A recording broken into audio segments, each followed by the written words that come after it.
if you would, part of what was mentioned during one of the talks this morning is this idea of mission and ministry together. This idea of really doing life together.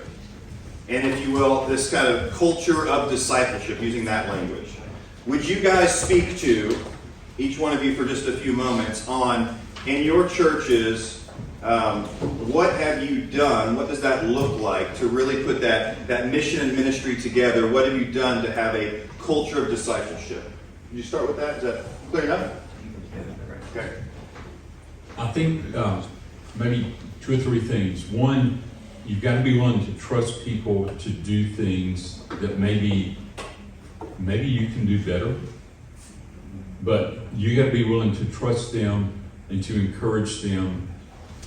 Yes, you can tweak them along the way, and there may be some points where you want to help them, but I think giving up stuff that we're good at doing and let somebody else do it, and you know they're not going to do it as well as you do.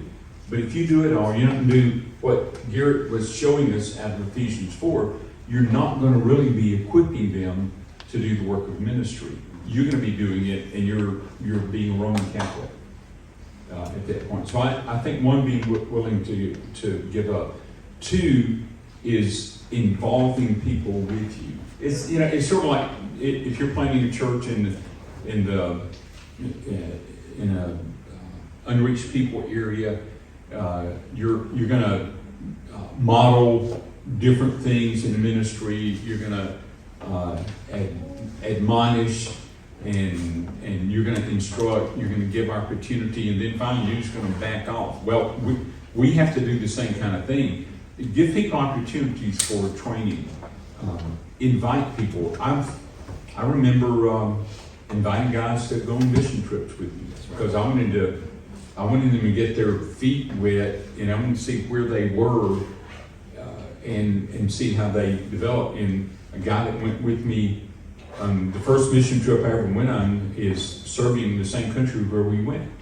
And he's been serving there for the last 20-something years after a hiatus in another country. But give people opportunities, raise expectations in the congregation. I think you regularly talk about the plural, the first person plural. We are doing this. We. So finally, people in the congregation are going, oh, I'm missing out on something. I need to be engaged. And so those are some things I think of. Yeah. There's not much to add to that other than just say, constantly show the people how to share your life spiritually. We can talk about the official, great concrete things to do, but just being that pastor who's ready to engage them about your own, how you're thinking about Jesus, what you're walking through, so they would begin sharing their life in that culture of gospel life together, discipling culture. Starts, that's just a simple thing, but sometimes I think it's, you can go through the deliberate stuff, but just modeling it and sharing the gospel, not just sharing the gospel with the lost, but sharing the gospel with the saints in communion. And it's just something, because I think my drift is to get into the clergy laity split.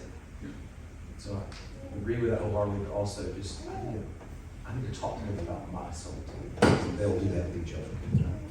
You mentioned culture of discipleship. I think it's important to consider what a culture is, because oftentimes pastors, we can jump to strategies, to plans, to what's our plan for 2024, and strategies and plans are great.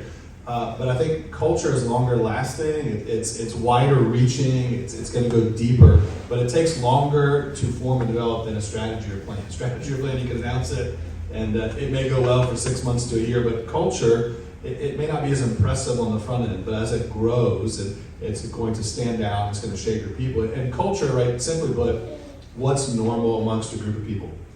So, if I come here to Cedar Key and I'm like, man, I love the culture here that you can wear flip-flops to church. If I wore flip-flops to my church, that's not the culture in Charlotte. But man, I love beach churches where that's normal. Like no one's going to look at you like you're breaking some sort of norm or rule. So what's normal in your church? What you want to think about doing life together. So I think it starts with your elders. Your elders have to be committed to seeking to disciple others in the congregation, to be shepherds, to where your elders are not seen primarily as a board of directors that make business decisions for the church. The elders aren't comprised of men who just, hey, they've been at the church a long time, they deserve a spot at the table. Or, hey, they did really good in managing their business, and we need a business mind on the board. No, we're looking at the qualifications of 1 Timothy 3. We're looking at the work in 1 Peter 5 of shepherding, being an example to the flock, caring for God's people. Put those men on a church, let them set the culture, and then teach it. So the last thing I'd say is, what are you teaching in your membership class?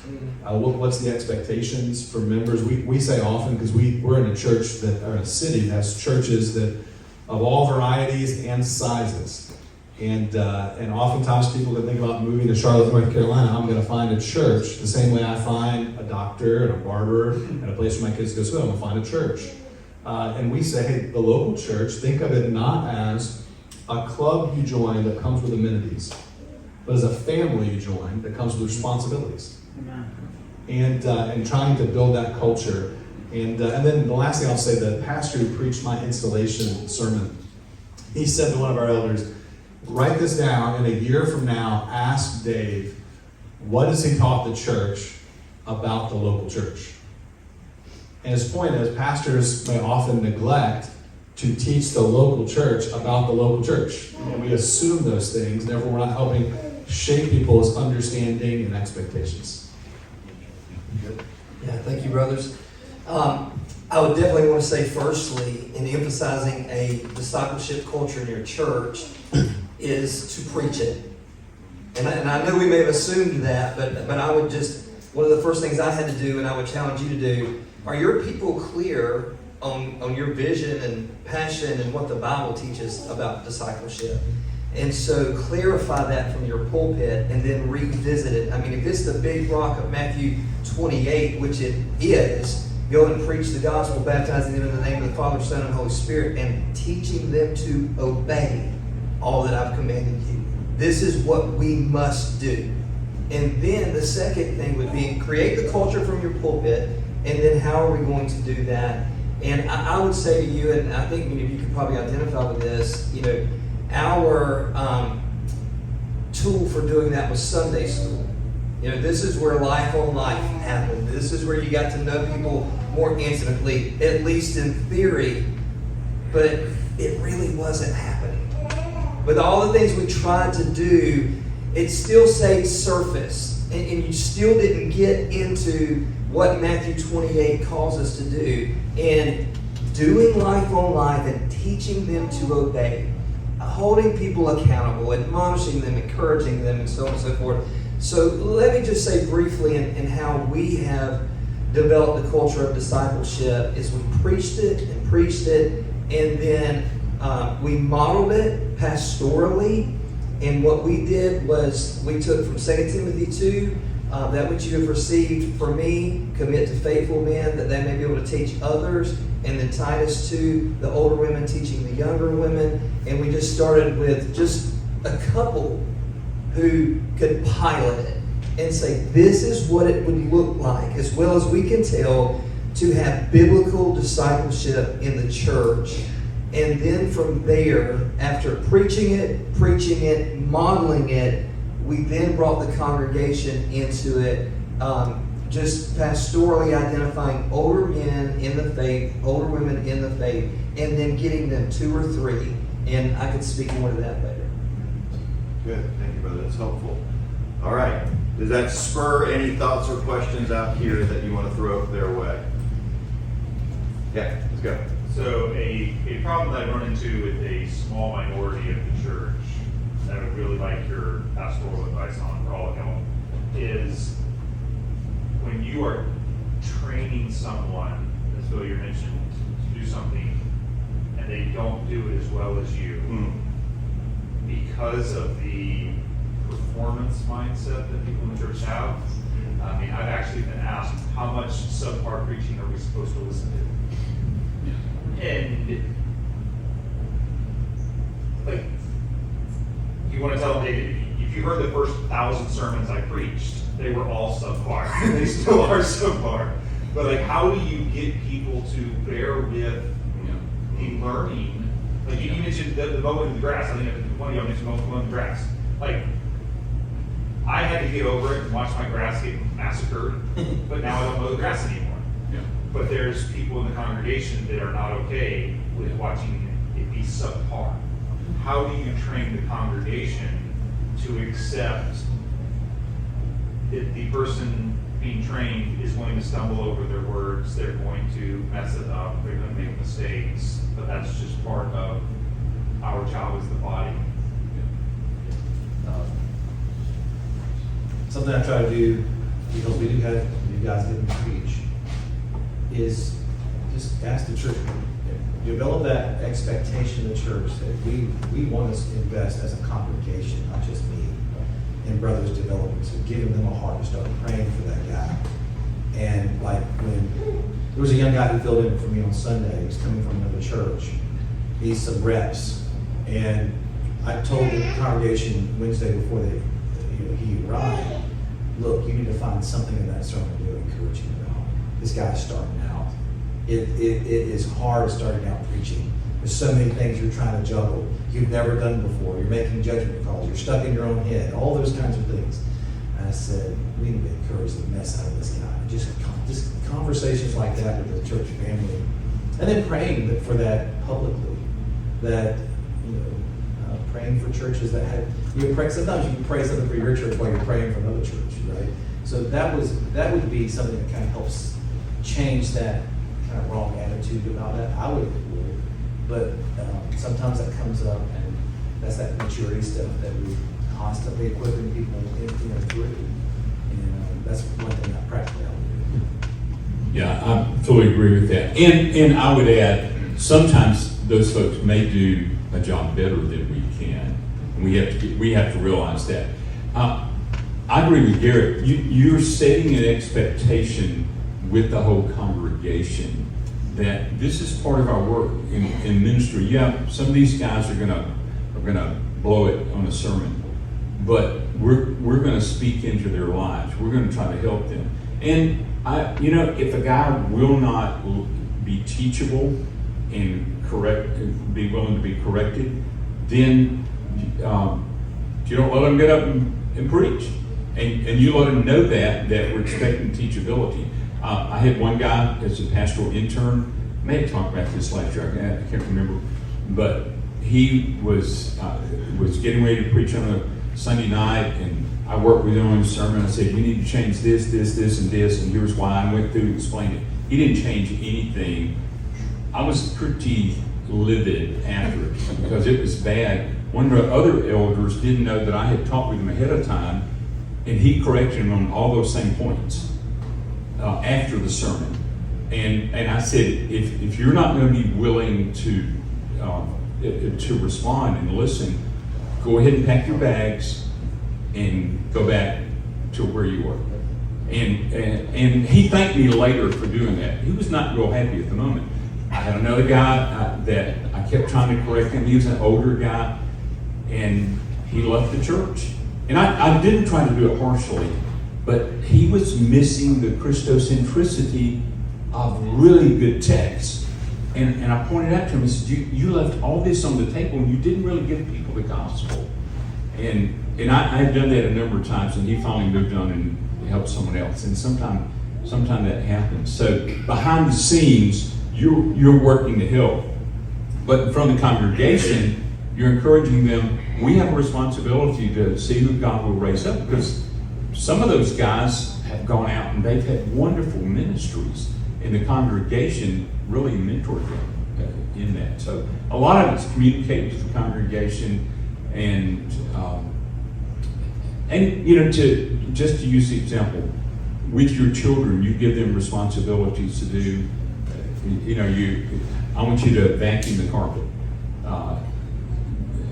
or mow the yard, like you were talking about your son, and they're gonna mess up on it, but you don't kick them out of the house, and you don't tell them, we're not gonna let you do this anymore. You keep cultivating them, and I think this is part of what we're teaching the congregation, we are serving one another. We're going back to all those one another passages, and this is us putting it in application.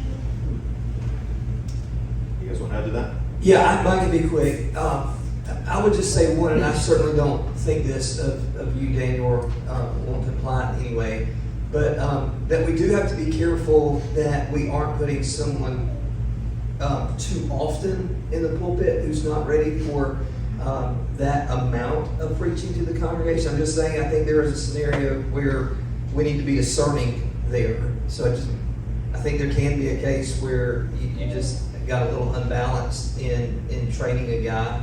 And then secondly, I would really, you're one voice to that one person, but your elders, your leaders, your small group leaders, we try to do everything through small groups.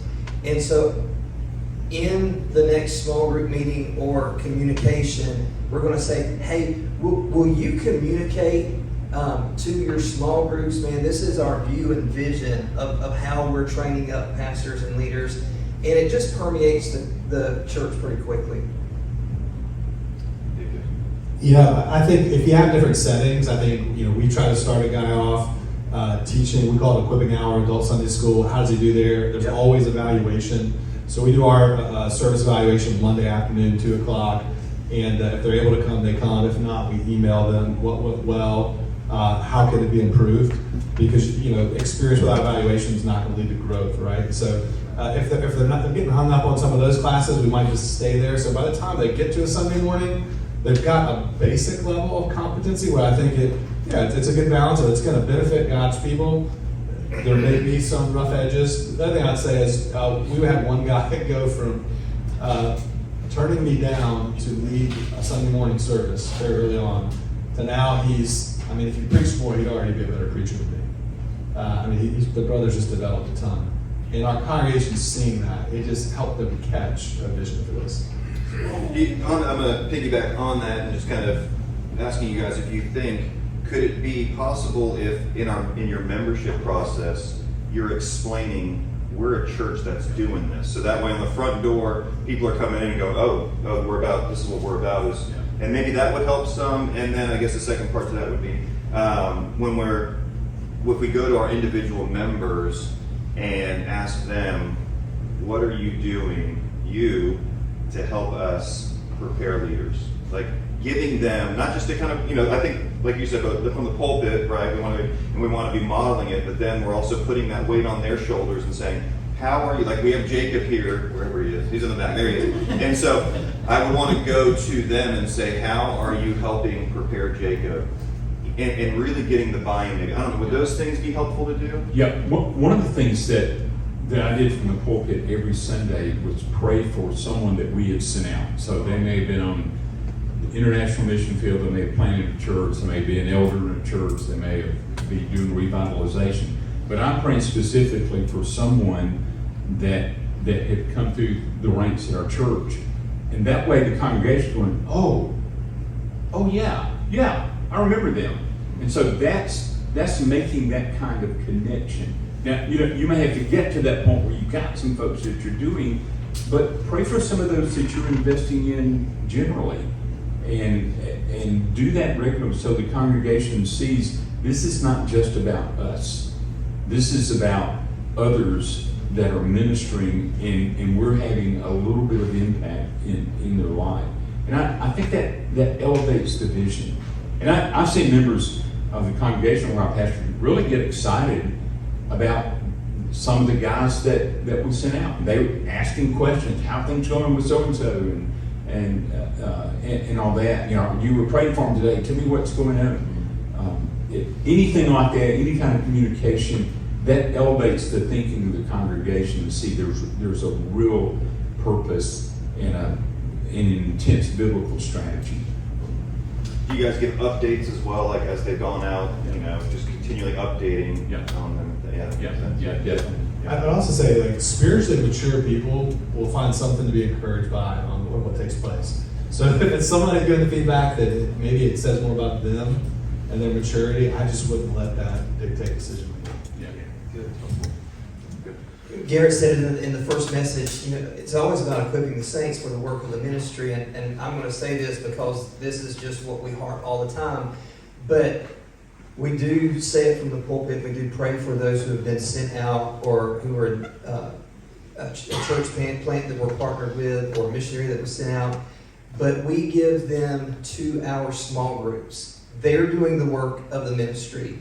They are expected, if we've got Juan in Peru, and Harmon in Honduras, and Kenzie in Mexico, they're adopted by small groups, and they do the work of the ministry. And it's just not solely dependent on the pulpit, though I think it's a both and corporate prayer. That's just how we keep the congregation involved. Yeah. Come on, what else y'all have? Great one, Daniel, thank you. What else do you guys have? Sure. Going out. Yeah. You talked about square pegs and round holes. What are those practically, and what is that spectrum? Yeah, I remember a guy that was just pumped about going to Central Asia. And he had a really good mind, loved to share the gospel. He thought theologically, so I thought, okay, I mean, that's what you want in a missionary. But but before we put him in the pipeline, I said, I talked to the elders, said, why don't we send him and his wife on a short-term trip to Central Asia and just let them get their feet in. They got back and realized they evidently didn't have a cross-cultural bone in their body. And so they would have been square pegs putting in round holes, or whichever. You can have expectations that because someone is really sharp theologically, they know good ecclesiology, they can have really good conversation with you, that they might be a great pastoral candidate. Maybe not. They may have an anger problem. They may be harsh. But those other things they're good at, but they don't have that gentleness of spirit that they need to be able to pastor. Or they don't have the ability in the pulpit to hold the interest of the congregation or really deal with the text. I mean, I've seen several guys along the way that I continued investing in them, and I just consider I'm discipling them. But I realized after a while, they're going to be a square peg in a round hole if we send them out to try to pastor a church or plant a church. They just didn't have what they needed. And I remember one guy, it came to a shorter time, he was determined he wanted to plant a church. I was really concerned he didn't have what it took, because I planted and I kind of had at least a hint of what it took. And he, against our recommendation, he went out and tried to plant a church, and it was in another area, and it ended up being an absolute disaster. And he told me later, I wish I'd listened to you on that. And so that's where you're going to get close enough that you know people and you're willing to speak into their lives. And if you see somebody that you think has got really good pastoral skills or cross-cultural skills, you want to encourage them. I remember one of our guys I thought he had really good language skills and cross-cultural skills, and I encouraged him, and we ended up sending him out to serve with the IMB. So you want to watch those things. Don't be afraid to speak into somebody's life and say, I'm not sure I see you doing this, but I do see you doing this over here. And so, you want them to know they're useful in the kingdom of God, but you also want to be realistic with them. You other brothers that have anything to add to that with the guys you come across or gals you come across with ministry things didn't quite fit? Some of it would be a maturity thing, Yeah. and then some is like a gifting personality Yeah. thing. Yeah. Anything you guys would want to add to that or say? I think every culture of its church is different, and I want to squeeze a little harder on what he says, learning how to say, I'm not sure, I'm still watching you, or I don't think this is your gift set at all. Because some guys can be like really good teachers, when they deal with people, they can be a little too sharp or handle folks in a way that can, it's easily, they're not aware of how they're coming across. Or they have zero edge to them at all, and they have no ability to confront a wolf. And so, looking for those kinds of things that we have a plurality of elders, but at the same time, you live in a world where the senior pastor, you can put that in quotes, they're going to come to your desk, and not everybody's built for that. And that's not a better or lesser thing. It's just how the Lord is gifting someone in that. And so it's such a blessing to have of that variety of gifts, but being able to speak into it takes time to really watch somebody and see if they can do it. You can see them being able to shoulder the pain and also be that gentle shepherd when it's right. Going back to the guy that I mentioned earlier with the sermon, and he wasn't listening. He was with us for an intensive during the summer. At the end of the summer, we sat down, basically exit interview. He was going back to seminary, and I said, on behalf of the elders, I want to speak directly to you. We think you love Christ. We think you love the Word, but we do not see any pastoral gifts in you. And we think it'd be a mistake for you to try to go into the pastorate. And that was very strong language. And I told him, I said, I'm not trying to play the Holy Spirit, but I've been watching you all summer and interacting with you. You haven't taken initiative to get to know people in the church.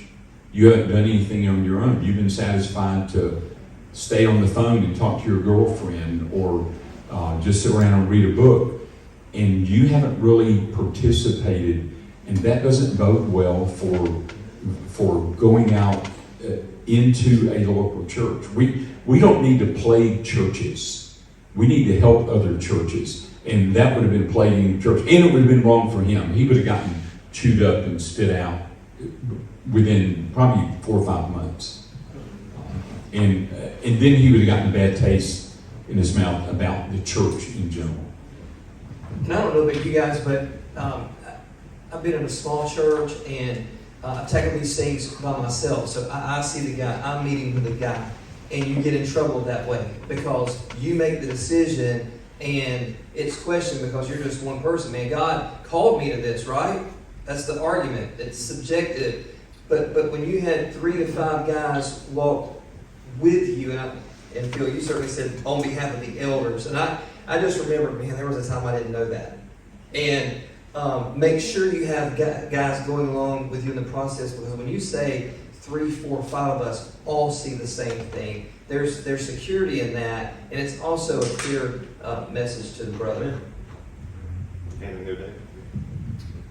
Yeah, I think there's a lay elder at my church who he's able to teach, meets the qualification, but as time went on and we're giving him, let's say, reps of public preaching, did a faithful job, but there were some challenges there. Maybe just very monotone.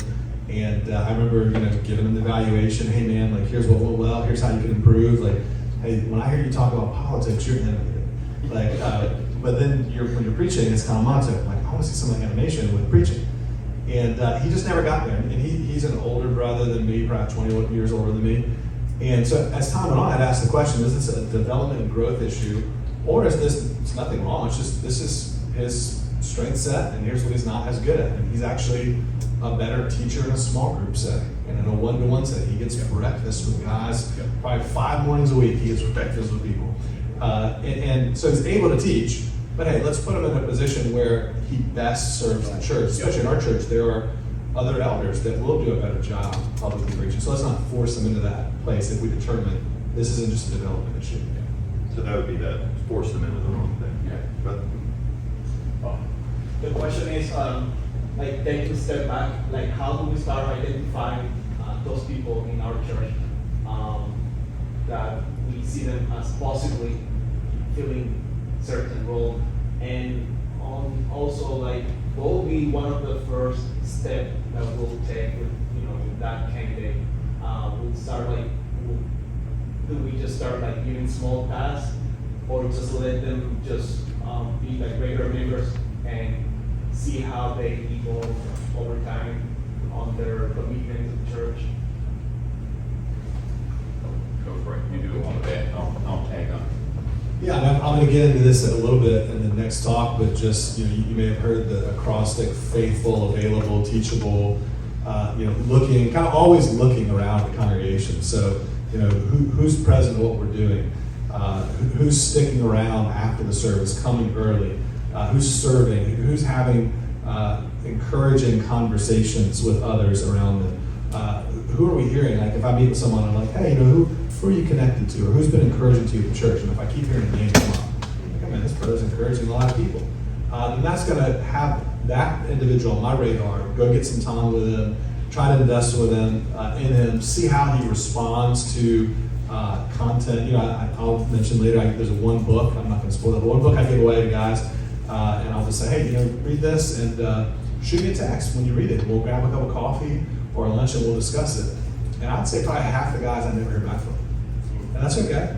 But the ones who text me back, I'll take them out for coffee, we'll talk about it, and I'll give them another book. And that's just something I saw that was done by another pastor. And it's just a way to see, like, are they hungry? Are they teachable? Are they available? And the more you can invest, the more you're seeing taking that knowledge and that investment and putting it to good use for the gospel. Yeah, keep feeding. Yeah, and then exactly what you said at the beginning. What are they doing? So as a church member, are they volunteering to serve? Are they getting to know people? So I'm in a different position now. I am a member of a church. I'm not an elder in the church, but I've got my old elder hat on. And so I'm watching guys and gals too, not for elder, but for other roles in the church. But I'm watching so I can encourage our pastors, and our pastors are watching. But I'm watching and I'm praying and I'm encouraging. So if a guy does a Wednesday night talk and he hits it out of the park, I'm going to tell him he hit it out of the park.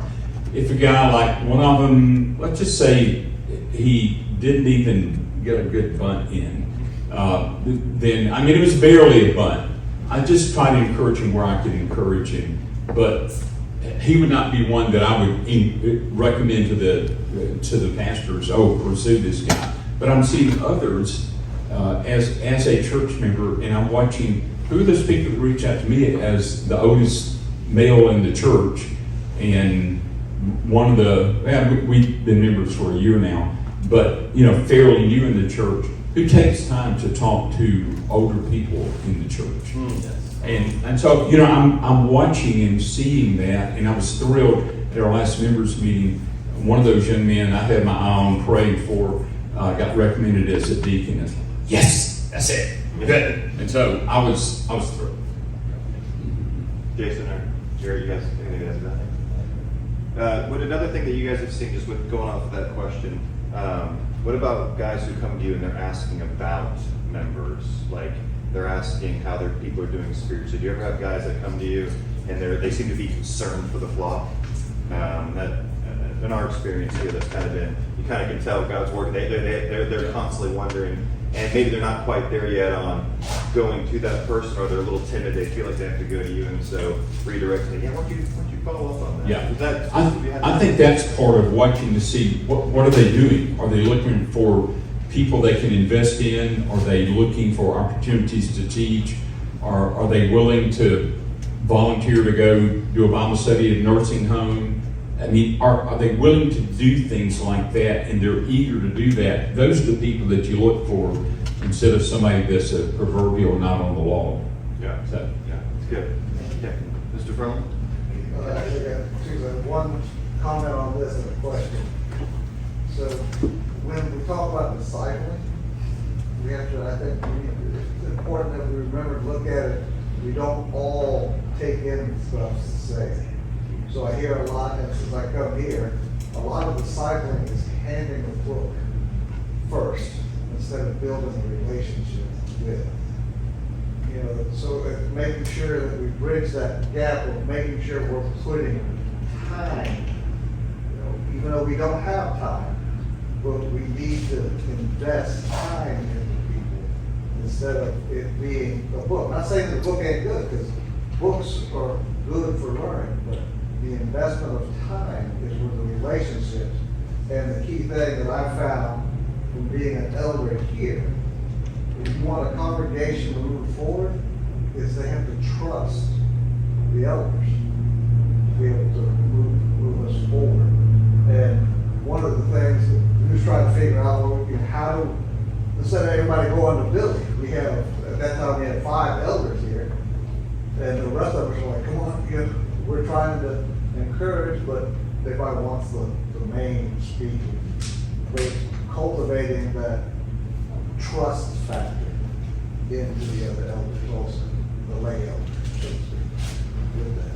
But my question is that we're going through Sunday evenings of Trellis and Vine. This foundation we're starting.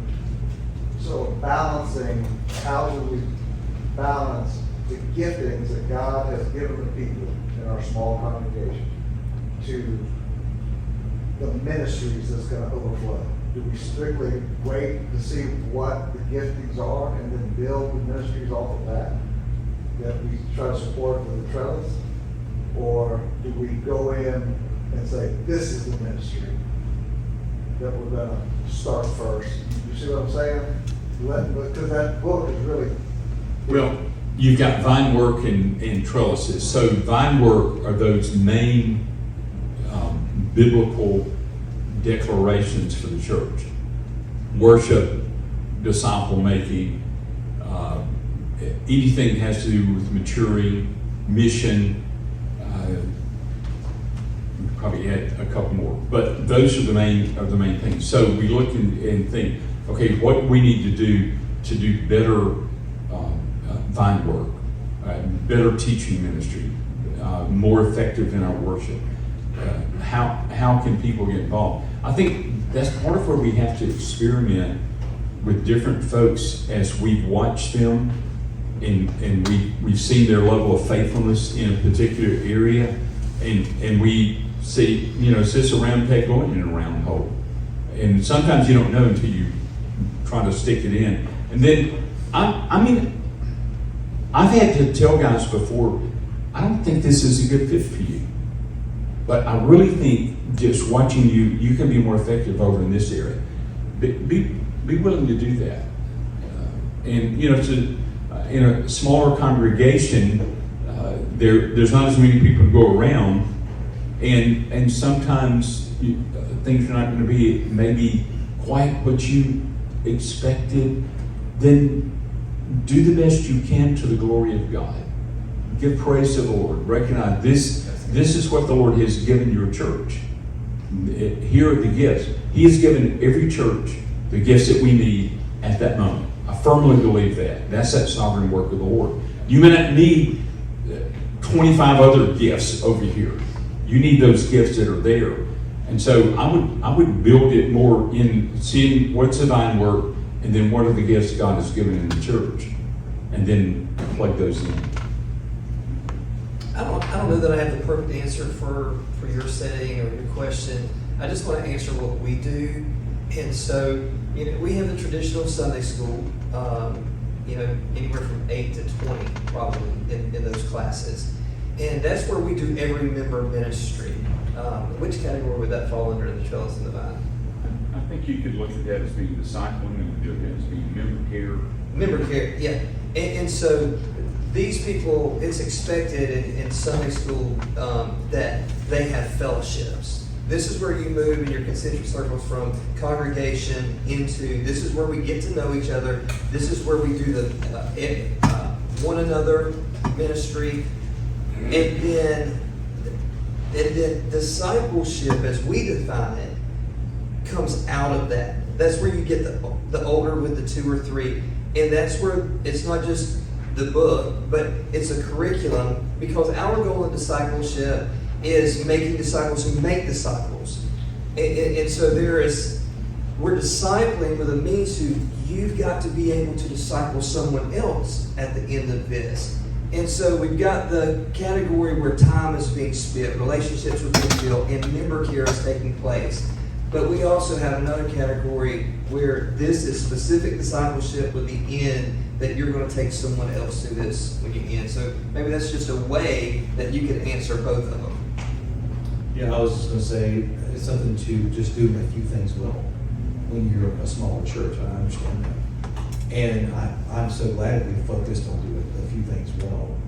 And for us, it is caring for one another, and it's praying, devoting substantial time to prayer, and then also just teaching our people to slowly, carefully handle, exegete God's word in our small groups. And then, just doing those few things well has led to other things growing off of those things. And also the other thing I came to mind was just low-hanging fruit. There is fruit in your church. It's low-hanging, and it's ready to be, and focus on those, what that is there, and develop it well, and then see what the Holy Spirit produces off of that. That's what I would be thinking if I was entering a situation like you've been doing, serving faithfully. I'd be looking for that fruit, because you only have so much time, like you said, and the Lord is going to, do what He's going to do with you.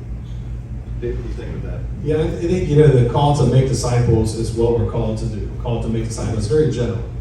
So, Greg Gilbert, Kevin Young's book, What's the Mission of the Church, I think is a really useful book in that we're just called to make disciples. And based on your opportunities in your church and the people you have, that's going to be shaped specifically what that looks like.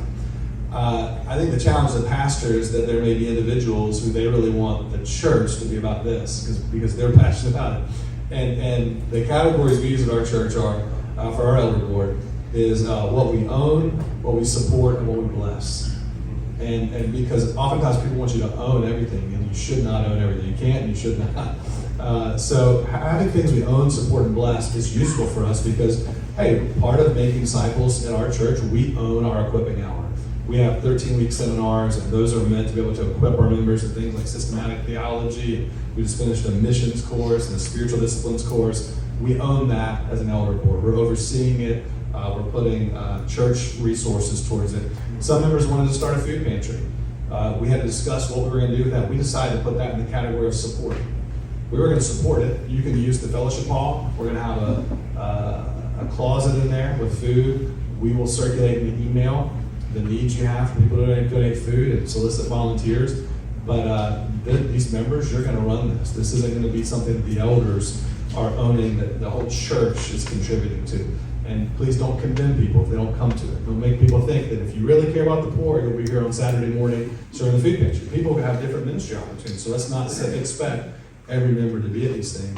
And then bless is just like, what, this group, they're really passionate about this topic, and they want to have a study on this book. Well, we can bless that. We're not owning that where the whole church is doing that. We're not supporting that. We're putting that in the bulletin or announcing it on Sunday morning. But hey, we'll bless you in that, and we'll pray for that, and keep us posted on how it's going. So I think that it helps us shape what ministry looks like without the church having to be responsible for it all as a church. Got time for a couple more. What else you got? Oh yeah, Kevin, you got something? Yeah, I'm more looking for advice or suggestions on, like, say, just because I'm very young in this church, but like going outside the church and discipling and going to others and stuff. And when a small community like we're in here, when you got everybody that pretty much knows everybody, just grew up with everybody, and you have so many small churches that are right here on this island. I mean, so when you have people that's left other churches and stuff, so do you have any advice, like how you speak to them because everybody has their different approaches, and pastors have their different approaches on how what you believe in the Bible, and which here, I mean, this definitely go back to Scripture, so whatever Scripture says. But say you got somebody coming from another church, and they don't want to come into your church because they're nervous about it, and they don't believe the same things. Do you have any advice, like suggestions? How would you approach someone like that? So and this is somebody that's maybe they're attending another church or they're not going they're, anywhere. they're coming out of another church. Like it's more of a belief standpoint. Like, Are you trying to get them out of that church? Are you trying to get them out of that church? Well, they actually have left. So they're not going. They're not anywhere right now. No, they're not anywhere right now. Okay. Yeah, I would go back to, you've already got the relationship, so for when we've got the relationship, give them a book. But I would say, read a book, or hey, can we read through the Gospel of Mark together? Or it may be that you want to deal with another book of the Bible. Can we read through that and meet every other week and chat about it some? I would do something like that because you're on neutral turf. You're not twisting anybody's arm, and you're giving them the opportunity to do some reading, thinking on their own. You're not browbeating them. You're not pontificating. You're discussing it. I'm gonna do that and do a lot of praying. So, Hospitality, I'll tell that just in your home. Sometimes I think too, just learning how to have fun with people, in the sense of, like, there's singles who are looking for answers, and my wife and I have them over in our home, and they're not sure they want to come to church, but they enjoy coming over. They like our family atmosphere. They like we play games with them, and we pray, and we have a devotional time.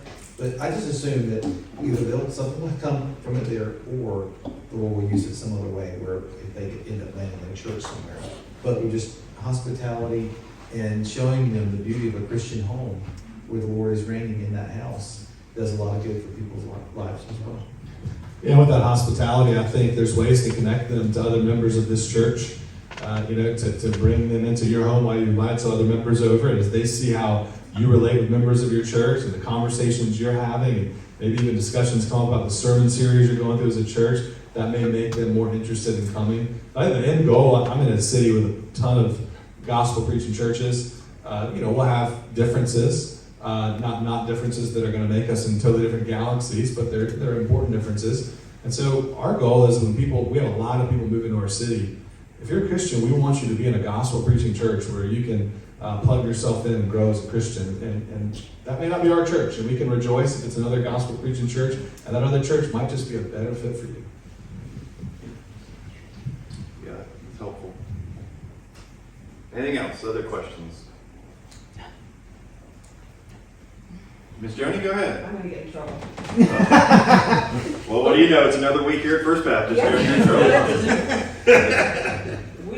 You could probably speak to this part better than anybody. We had a pastor, a fellow here that preached a couple of times, very young. Couldn't preach his way out of a wet paper bag. We loved him. Right? Let me do it, yeah, he does.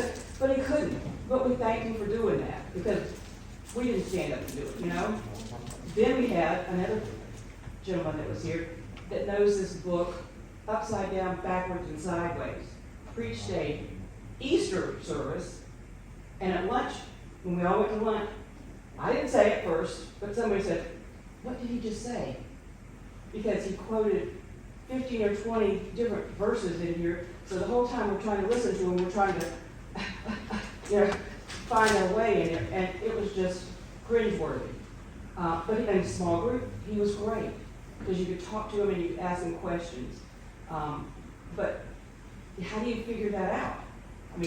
So your question in particular is, how do you help those guys? Yeah. Or what? All we did was say thank you, and it kind of encouraged, but it wasn't thank you. It wasn't, in fact, I'm not proud of this, but one of them was preaching one day, and I didn't come, because I didn't want to hear that again. Now, if this man's preaching, unless I'm on my deathbed, I'm here, because I know I'm going to get something out of it, in my soul and my heart. Good.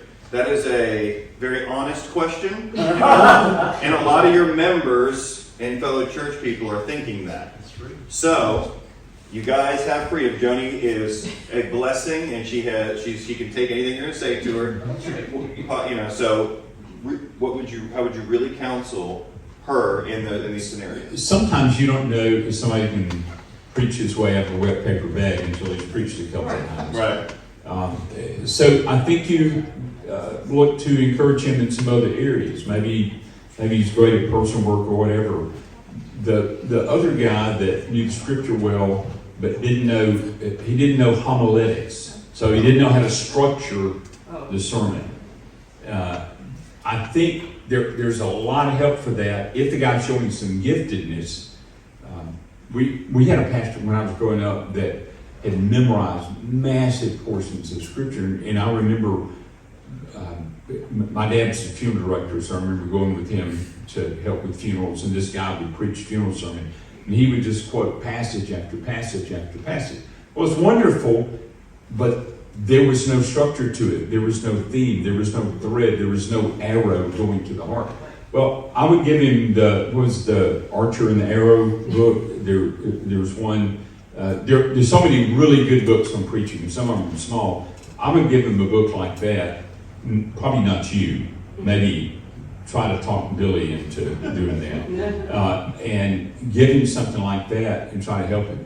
That's why I would work with my guys, and we would sit around the table. And I'll talk about it more tomorrow, but we'd sit around the table and work through a text together and talk about how do you structure it, how do you see the point of the text and drive that home. And then if a guy doesn't get it, he doesn't get it, let him do something else and celebrate what he does. Yeah, I think, I love your honesty. I love it. Because I can identify with what you said. And I've sat in services like that. We all have. And I think that you want to expand your vision for why you come to church. We don't come as consumers, do we? We come to be together with the body and to praise His name. And so, if you stay home, not only do you miss something potentially the Spirit had for you that day, but there were members that day that needed you in their life. And you needed them. So I think that you just have, when the preaching can be that painful or distracting, it's not like that. We understand that. I remember going to churches in North Carolina when I was in seminary 20 years ago that the music was just really painful because it was just tough. But I had to get out of that part of my head. And as far as helping the brother in preaching, there are some guys who, I'm going to answer from where you sit in the pew. I thought you answered it really well from the other side. But like for the pew, it comes down to a matter of find something. That the young guy who wasn't doing so great, is you could thank him for how loving he was, or how gentle he was with the congregation, or how earnest he might have been on something. You can find one thing to encourage him. The smart guy, you could say to him, look, we all know how smart you are. I admire your gifts, but you have to clarify. Can you organize that? Can you slow that down? Because I need that. And I think we're missing out on that strength of yours. But when you machine gun us like that with the Bible, I can't keep up. I think you guys would appreciate someone from the pew saying, I love you, I really like you, I think you can do this, but you got to quit doing that, because I cannot keep up. It was Easter, for goodness sakes. I mean, we all know the story. But we went to lunch. You might not want to go there. You might not want to say, hey, you blew it on Easter, but because that's going to be hard to bounce back from. But find that pastor, like that other thing that you said. You don't want to say it's Easter, you blew it. Yeah. Like I've received criticism like that, and it's hard to bounce back from. Dave, do you have anything on just how you'd encourage Miss Joni and the rest of us on how to do this well, admonish well? Yeah, I would say this, Joni. I agree with Gary. I wouldn't want you to not come back on Sunday. So first off, let's say if I'm Billy, if I'm your pastor, and I was responsible for selecting a young man to be up here, I would welcome you to come share your feedback with me. And just be as candid as you want. Yeah. And then that's going to give me a chance to pastor you. If I feel like I want to challenge your perspective on something, you're going to give me the opportunity to try to pastor you, to say, okay, John, I hear what you're saying. Here's how I recommend you think about this. Let me give you a little of my insight. Why did I ask him to do this? And what am I seeing is like, what potential do I see? And maybe you understand the perspective of why he was asked to come and do that can be useful for you. And maybe me hearing that it was so brutal for you might influence my future decision making on, hey, what is he ready for? I would encourage you, come to your pastor that. I don't think there's a lot of utility to go into the young man and telling him. But let me give you a little insight. Probably most pastors, we talk to most pastors in the room, when we sit down on Sunday after we preach, I'm willing to bet you none of us think, nailed it. We don't. If anything, sit down. Did anyone get anything from that? I didn't say what I wanted to say. I said something I didn't want to say. I went too long. I didn't do this well. Like that's what most guys. It's not self-focused. It's just that's what most pastors experience. And sometimes I think people think that we think, yeah, like step down. And I've just not met pastors like that. And I've talked to guys who've preached for 20 years and they still feel that same thing on Sunday morning. So there's a need for honest encouragement, not dishonest encouragement. Honest encouragement. And there's certain people that need to give that honest criticism. Dave, I have encountered the guys who walk away with the nailed it. And they're always the ones that you want to say, I heard what you were preaching. Did you hear what you were preaching? They're the ones that you're like, I would never direct anybody, but they walk in the pulpit. So that's like this other mindset the other way, and they're proud of their preaching, and they really shouldn't be. He was actually said to me sometimes, I didn't know I was going there in the sermon, and I was like, I loved it, it was great. What's the problem? If it was good, it was the spirit. Jason, Joni, Uh-oh. I do not have anything to say to you. I think you're wonderful. I want to speak to a different group because I just want you to know there's somebody sitting up here that I had no idea for years as a pastor that you did sermon evaluation. And I just don't want to assume that everybody in here is meeting after Sunday service because I wasn't in that world.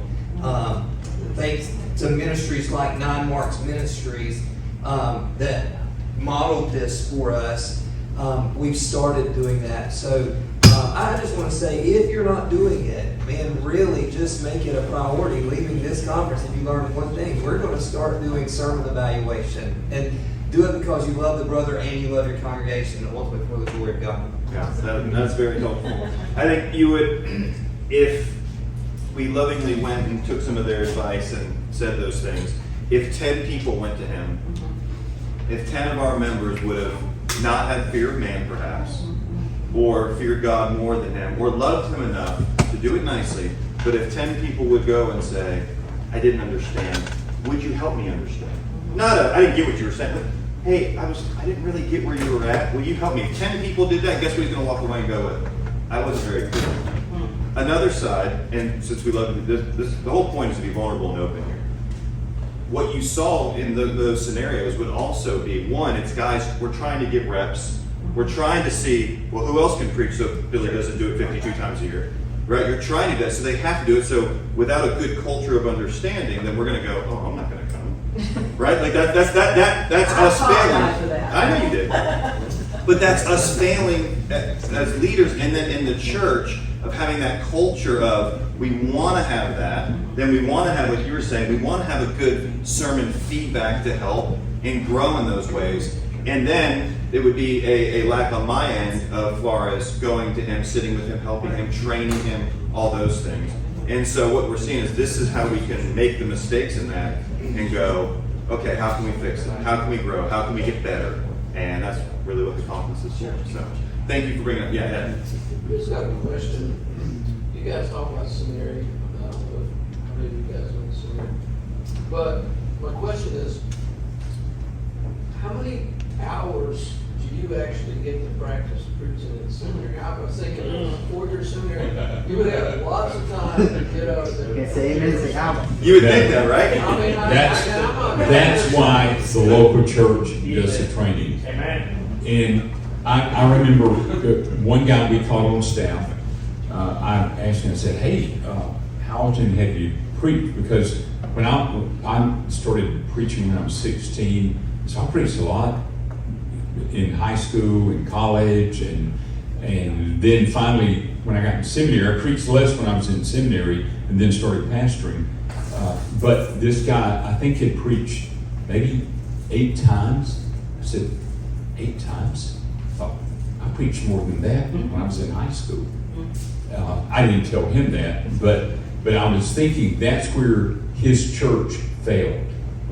Now, that didn't mean he needed to be in the Sunday morning pulpit, but his church didn't give him some venues to give him some experience.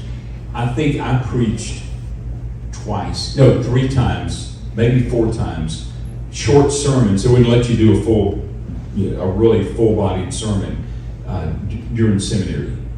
That was it. Connected to seminary 4 times, but short sermons. Yeah, Connected and to so seminary. if all a guy has had is a preaching class in seminary, which can be good, and I love my preaching class, I learned so much in it, but the preaching laboratory, I think we preached twice, and then I took an expository preaching class and preached maybe twice, and that was it. That's not where I learned preaching.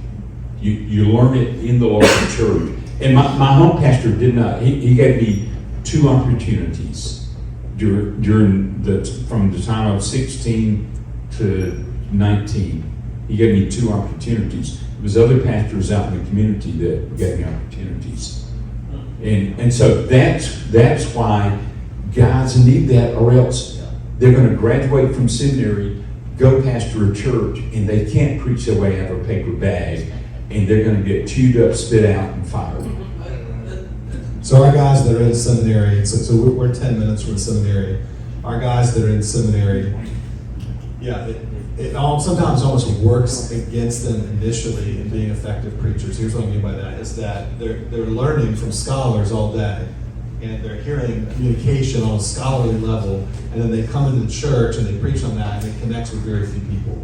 And so there's a lot that has to be unlearned. And we got another young man who he was getting his training in our local church, and was getting reps preaching, and has since gone to supplement that with his seminary, and he's head and shoulders a better preacher than all 15 of these guys who, they're more theologically developed at this moment than he is, but in terms of their ability to practice that in the local church, they've got a lot more development and growth they need, and I think it's only going to be delivered in the local church. Well, my follow-up, the next question is to follow up on that. We talk about the churches giving people opportunity to preach. Do any of the churches just, you have a guy in, you think he's got a gift or something, and you say, instead of putting him in front of the congregation, you say like on a Wednesday night or a free night or Tuesday night, whatever, for 30 minutes, you say, just get up and prepare a sermon. Do y'all ever do that and let them just, if it's just you or, the pastor, just to practice? Yes, and I think the old school model of ministry was Sunday school, Sunday morning, Sunday evening, Wednesday evening. Contemporary model ministry these days, and I see it all the time in the church planting world, Sunday morning and small group. This new Sunday morning small group, it's taking away slots to develop.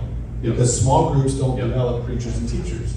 It's good for learning how to lead discussion and interact with people and lead a small group, but it's not going to develop a preacher or teacher.